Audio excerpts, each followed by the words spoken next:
Kahapon, gold slime. Ngayon naman, silver slime. Sige na nga. Teka lang, nakalimutan ko pala yung gagamitin ko. Kukunin ko lang.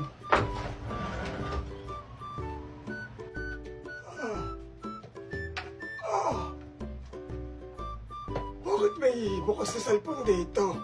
Enzo! Nakalimutan bukas yung cellphone. Nako! Natawagin ko nga.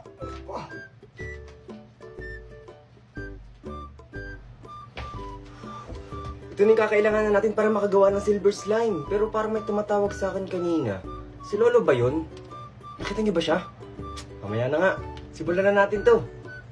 Tara at magsimula na tayong gumawa ng silver slime. Kanina pa kita hinahanap. Oh Lolo, kayo po ba yung tumatawag sa akin kanina? Oo, naiwan mo bukas yung cellphone mo. Kinuha ko lang po kasi tong glue para makagawa ng silver slime. Silver slime naman yung gagawin mo. Opo, kasi yun yung request eh. So nilagay mo na yung glue at yung activator. Aba, alam mo na yung ginagawa ko ah. Oo naman. Di ba yan yung activator para mabuo yung slime? Opo, ang galing nyo naman Lolo. Diba, gawa yan sa bulak. Anong bulak Lolo? Borax. Borax po yan, kala ko naman alam na alam nyo na. Ah, borax pala. Opo, borax, hindi bulak. Mahina na nga po pala yung pandinig nyo, no? Ano? O tingnan nyo, hindi nyo ako narinig. Ano naman ginagawa mo ngayon? Sinasalin ko na po sa board para magawa ko na at mabuo na tong slime na ginagawa ko.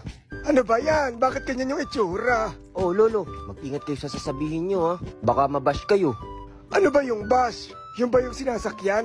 Hindi po bash, bash. Yun po yung magko-comment sa inyo ng mga masasakit na salita o kaya masasamang salita.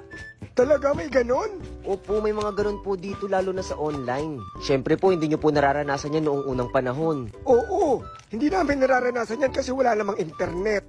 Pero alam mo ba, ng mga ganyang klaseng tao, hindi sila nagkakaganyan ng walang dahilan. Paano pong walang dahilan?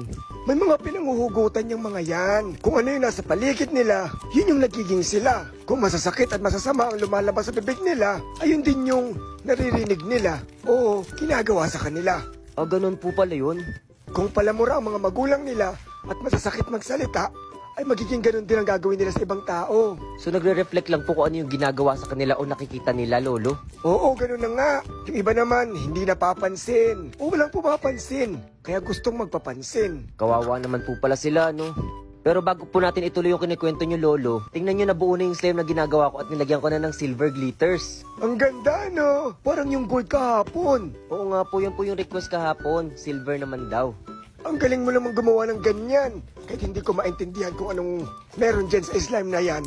Alam mo ba nung kapanahunan ko, hindi uso ang bashing. Kung matapang ka talaga at galit ka, ay makakaharap mo talaga yung taong gusto mong kalabanin. Dahil hindi ka nagtatago sa mga profile na walang laman, na mga walang picture. Suntukan agad yun. So ibig sabihin po yung mga nambabash, either duwag, mga pinagdadaanan, malungkot yung buhay, binubuli, o kaya hindi napapansin. Ganun na nga. Kaya yung mga ganyan ay hindi pinapansin at iniintindi na lang. Oo nga po, Lolo. Pero tapos na yung silver slime na ginagawa ko. At tingnan nyo naman, Lolo. Ito na yung gold slime na ginawa natin kahapon.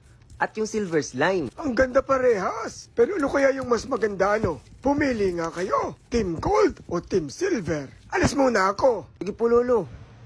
Ayan, tapos na. Ito na yung silver slime na nire-request nyo. Ano kayo, Team Silver or Team Gold? Comment nyo nga dito. Tingnan nyo, ang ganda rin, no? Gawa na rin kayo.